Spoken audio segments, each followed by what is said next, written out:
ನೀನು ಬೇಗ ಹೋಗಿ ಆ ಗಜೇಂದ್ರ ಮತ್ತು ಸೂರ್ಯನನ್ನು ಎಲ್ಲಿಗೆ ಕರೆದುಕೊಂಡು ಬಾ.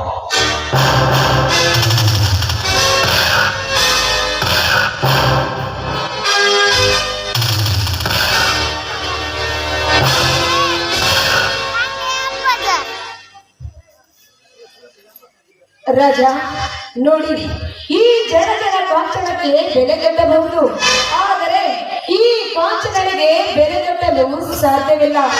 ಈ ಹಿಡಿತ ಹೊಡೆತ ಯಾವತ್ತಿದ್ದರೂ ನಂದೇ ಆಗಿರುತ್ತದೆ. ಪ್ರತಿಯೊಬ್ಬರ ಜೀವನ